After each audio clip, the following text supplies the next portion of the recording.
இன்றைய முக்கிய செய்திகள். 30 கோடி ரூபாய் செலவில் புதுப்பிக்கப்பட்ட சென்னை கிண்டி குழந்தைகள் இயற்கை பூங்காவை முதலமைச்சர் மு.க.ஸ்டாலின் அவர்கள் திறந்து வைத்துள்ளார். டெல்லியில் உள்ள தேசிய வேளாண் அறிவியல் மைய வளாகத்தில் விவசாய அறிவியல் மையத்தின் 32வது சர்வதேச வேளாண் பொருளாதார நிறுவனங்களின் சர்வதேச சங்க விழாவை பிரதமர் நரேந்திர மோடி அவர்கள் தொடங்கி வைத்துள்ளார். வயநாடு நிலச்சரிவு மீட்புப் பணிகளில் ஈடுபட ராணுவ வீரர்கள் மற்றும் பேரிடர் மீட்புக் குழுவினருக்கு உதவிடும் வகையில் 7 லட்சம் ரூபாய் மதிப்பிலான 12 வகையான நவீன இயந்திரங்கள் மற்றும் பொருட்களை குன்னூர் திமுக சார்பில் வழங்கப்பட்டது. தமிழ்நாட்டில் புத்தொழில் நிறுவனங்களின் எண்ணிக்கை 9,000 தாண்டியுள்ளது என்று தொழில்துறை தகவல் தெரிவித்துள்ளது. மாநில கவர்னர்கள் மத்திய அரசுக்கும் மாநில அரசிற்கும் பாலமாக செயல்பட வேண்டும் என்று பிரதமர் நரேந்திர மோடி அவர்கள் அறிவுறுத்தியுள்ளார். மழையால் சேதமாகும் சாலைகளை பொதுமக்களின் போக்குவரத்திற்கு இடையூறு இன்றி உடனடியாக சரி செய்ய வேண்டும் என்று அமைச்சர் ஏவா வேலு அவர்கள் அதிகாரிகளுக்கு உத்தரவிட்டுள்ளார்.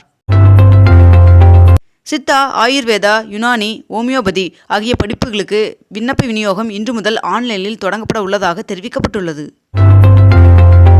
யானைகள் கணக்கெடுப்பு அறிக்கையை முதலமைச்சர் மு.க.ஸ்டாலின் அவர்கள் வெளியிட்டுள்ளார். மேலும் இதில் தமிழ்நாட்டில் யானைகளின் எண்ணிக்கை 3063ஆக உயர்ந்துள்ளதாகவும் தெரிவிக்கப்பட்டுள்ளது. சென்னை கிண்டியில் உள்ள தீரன் சின்னமலை அவர்களின் சிலைக்கு முதலமைச்சர் மு.க.ஸ்டாலின் அவர்கள் மலர் தூவி மரியாதை செலுத்தினார். அருந்ததியர் உள் இட ஒதுக்கீடு தொடர்பாக வரலாற்று சிறப்புமிக்க தீர்ப்பை வழங்கியுள்ள உச்சநீதிமன்றத்திற்கு நன்றி என்று எதிர்க்கட்சித் தலைவர் எடப்பாடி பழனிசாமி அவர்கள் தெரிவித்துள்ளார். கல்லூரி மாணவர்களுக்கு மாதம் 1000 ரூபாய் உதவித்தொகை வழங்கும் தமிழ் புதல்வன் திட்டத்தை துவங்கி வைப்பதற்காக வருகின்ற 9ஆம் தேதி முதலமைச்சர் மு.க.ஸ்டாலின் அவர்கள் கோவை வருகை தர உள்ளதாக தகவல் வெளியாகியுள்ளது. பொறியியல் முதல் சுற்று கலந்தாய்வில் 24,177 மாணவர்களுக்கு தற்காலிக ஒதுக்கீட்டு ஆணை வழங்கப்பட்டுள்ள நிலையில் 2ஆம் கட்ட கலந்தாய்வு ஆகஸ்ட் 10ஆம் தேதி தொடங்க உள்ளதாக அறிவிக்கப்பட்டுள்ளது. சென்னை எழிலகத்தில் உள்ள பேரிடர் கட்டுப்பாட்டு மையத்தில் முதலமைச்சர் மு.க.ஸ்டாலின் அவர்கள் ஆய்வு மேற்கொண்டார். தமிழ்நாட்டில் இன்னும் 10 ஆண்டுகளில் உயர்கல்வி படிப்பவர்களின் எண்ணிக்கை 100% உயர்த்துவதற்காக திராவிட மாடல் அரசு செயல்பட்டு வருகிறது என்று அமைச்சர் உதயநிதி ஸ்டாலின் அவர்கள் தெரிவித்துள்ளார். மேற்கு திசை காற்றின் வேறுபாடு காரணமாக தமிழகத்தில் இன்று முதல் ஆகஸ்ட் 7ஆம் தேதி வரை ஓரிரு இடங்களிலும், புதுச்சேரி மற்றும் காரைக்கால் பகுதிகளில் இடி மின்னலுடன் கூடிய லேசானது முதல் மிதமான மழை பெய்ய வாய்ப்புள்ளதாக வானிலை மையம் தெரிவித்துள்ளது. நாட்டின் பல்வேறு மாநிலங்களில் 50,655 கோடி மதிப்பிலான 8 தேசிய அதிவிரைவு சாலை திட்டங்களுக்கு மத்திய அமைச்சரவை ஒப்புதல் வழங்கியுள்ளது. பராமரிப்பு பணியின் காரணமாக இன்று முதல் வருகின்ற 14ஆம் தேதி வரை கடற்கரை தாம்பரம் செங்கல்பட்டு இடையே 55 மின்சார ரயில் சேவை ரத்து செய்யப்படுவதாக தெற்கு ரயில்வே அறிவித்துள்ளது.